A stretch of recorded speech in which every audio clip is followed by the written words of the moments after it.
Latest of the results that are coming in at the National Results Operations Centre. It remains to be seen what action smaller parties will take against the IEC. They've convinced that this week's elections were rigged after people at several voting stations experienced several challenges, including reports of double voting and a shortage of ballot papers. Now, the IEC has said that it will urgently conduct an audit of the poll. However, smaller parties are, seemingly not convinced, and they are threatening court action. The SADC observer mission is due to release a preliminary statement following elections. More than 70 observers were accredited to oversee South Africa's 6th general elections. Our foreign editor, Sophie Mokoena, is at the briefing there. She's waiting for it to start. Sophie, thank you very much indeed for coming to us ahead of this all-important briefing where these preliminary reports will be released. I understand that many of these observer missions are made up of retired African leaders. Just tell us about the various missions that are presently in South Africa. Well, thank you, Blaine. Indeed, I'm here at the Sheraton Hotel where we expect the observer missions to release the preliminary statements, not the report. What I do know is that the SADC region will be first, where we expect the Foreign Affairs Minister of Zambia to give a statement in terms of their observation. And the second mission will be the African Union. We expect the former president of Tanzania, President Jakaya Kikwete, to give that statement. And of course, the forum for the SADC countries will also present the statement. And later on, at the electoral center where Desiree is right now, we expect the ASA, led by the former president of Nigeria, to release the statement. But with me here, I have a political party from Kenya. Political parties, particularly the opposition parties on the continent and around the world, have been invited to come and observe these elections.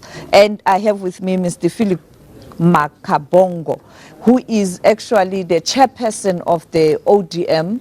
The ODM, that's the organization led by Ndate Raila Odinga in Kenya. I would recall that in 2017, they objected when the results were announced. In fact, before that, the first election, the Supreme Court had to call for the rerun because they had complained that the process was not free and fair. And therefore, now he is in the country to come and observe how South Africa is conducting the elections. And I can tell you then, 2017, when results were announced, they didn't even participate.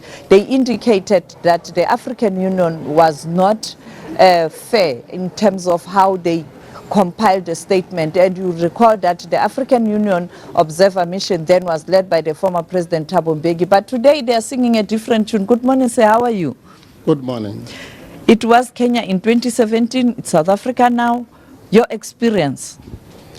Yes, in Kenya 2017, and the experience I've seen here is quite different. This one has been the most peaceful elections I've ever observed, and generally I came here on third. All through the vote hunting, I went to some rallies, and I found that they were very organized compared to Kenya, except I found some issues with them, like the agenda. They had a common agenda. The common agenda was mainly the land, education, and also what you call democratic independence. Apart from that, we also had issues regarding corruption. Now, when I went through and the agenda, they had them, but they did not explain to the wananchi. Like if I say, I want to give you back the land, and we believe in South Africa, Mandela fought it and brought the land to the people, and it was peaceful. So the voters were asking, which is this other land which these people are going to bring? Are you saying in terms of the manifesto of different parties, yes, as journalists and the parties themselves didn't do enough to interpret the content of the manifesto, and perhaps we focused on personalities? The policy which they had, they did not capitalize on those ones. Unlike Kenya, where if you say there is somebody who is corrupt, you will prove the type of corruption, and that was the difference. That is in terms of vote hunting, but there were several which was very good to the wananchi or to the people of South Africa. But the Electoral Commission of South Africa, in terms of your observation, you came early, you spoke to them, you engaged them in terms of the state of readiness. If you were to give a verdict, do you think the South African Electoral Commission was ready in all fronts? No, in most cases they were not ready. For one, South Africa had about 43 parties, but the rooms could not accommodate if all the parties were active. You mean the party agents at the polling stations? Polling stations were not prepared.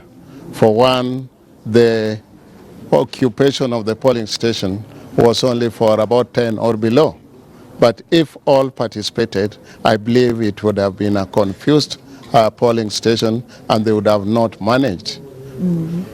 Let's talk about the issue of the observer missions around the world, not only on the continent. People feel that they come too late and they don't do a proper job.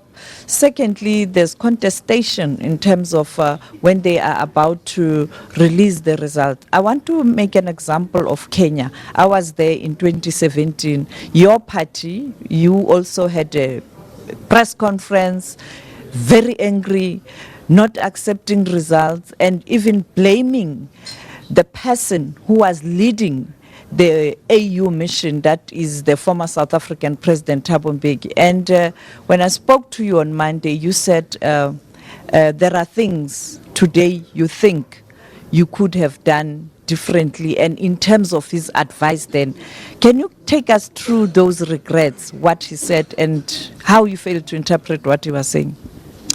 Kenya was different because there was violence from the start, even in campaigns.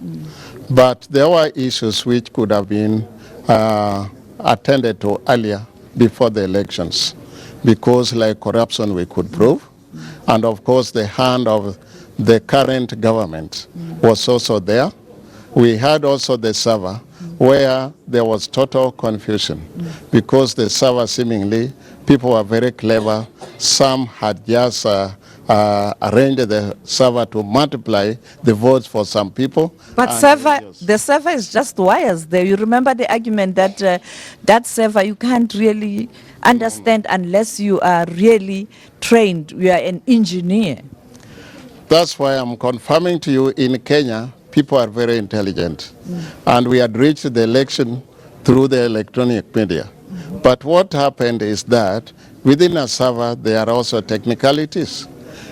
You can program it the way you want, and hence the one which was programmed for the elections was interfered with. It was doubling the results of some, and the opposition was suffering. So the final tally, it was found that it was quite different. And that is what brought the real violence, because we could not actually tally the two. And that one brought chaos. And for that matter, I believe this is something we must look at. Even in South Africa, we have to be serious with the electronic election, because it's not working very well in Africa. Africans have gone beyond to corrupt even the servers. So at the end of the day, it does nothing. Now, I advise that if we are free and fair, there should be also technical independent observers, whereby they also direct their efforts in the working or malfunctioning of the machines, but not just waiting for the results.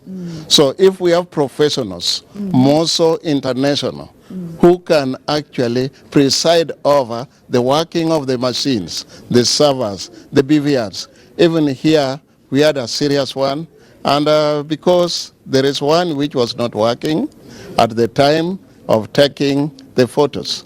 You are advised then to use the available means to resolve that dispute in terms of the electoral process of that country, and your party were not willing to do that. Yes. I may tell you that in Africa, the government of the day to win has been very difficult, because they are the authority. even here that authority played some part. This authority, you could find, my observation, there were buses, there were tents pitched, but I understand the constitution here, you can pitch a tent and use your colors, use your logos within the polling station, around the polling station. This one brought a lot of worry to me, because as you do that, you campaign. I watched one, I went one, and I interviewed, and they told me it's okay. Now, these people, they were passing through the tent, they were being given money, and people could not notice, because the Electoral Commission was busy for the rooms and the normal polling procedures. But outside, they were not seeing what was going on, and that one, I give them a minus. Thank you so much. That was Mr. Philip Magabongo. He is the chairperson of the ODM party in Kenya at a county called Migori. Back to you in studio, Johannesburg. Sophie, no doubt you would have witnessed what happened on the national results operation floor last night, where certain political parties were raising allegations of double voting. Do you think these kind of allegations or issues will form part of this prelim statement that will be released today? Well, I think the statements will touch on issues that they observed in terms of the long queues, perhaps how the Electoral Commission officers conducted themselves, even the voters, the political parties. And therefore, if issues that the smaller parties are raising are indeed true, I think some of them might be part of the statements that we are going to receive here from the observer missions, the different observer missions. But I don't know. I haven't seen the statements, but we are waiting, and we are hoping that perhaps the issues will also be in these statements, if they are indeed true. But what I can say in terms of my experience, having observed many or covered many elections on the continent, you don't have a perfect formula to run elections. Every time, every election in all these countries, when you go there, you'll find that there's always a group of political parties that are aggrieved. I don't know how will this end. I remember when I was in Zambia, a similar drama played itself at the electoral center, where the leader of the opposition in that country, in Zambia, Heshelema Hakainde, stormed the center and immediately had a media briefing complaining and declaring that elections are not free. You'd recall a similar incident happened in Zimbabwe. Therefore, that's almost like a norm on the continent and perhaps in other countries as well. You'd recall that even the American elections, the party there, Hillary Clinton supporters were not happy, and that's elections, and people have a right to express their views, but they have to follow the proper procedures, because every country has got a constitution, and in the very same constitution you have electoral laws that are accommodated, and therefore, you know, they can take the matter to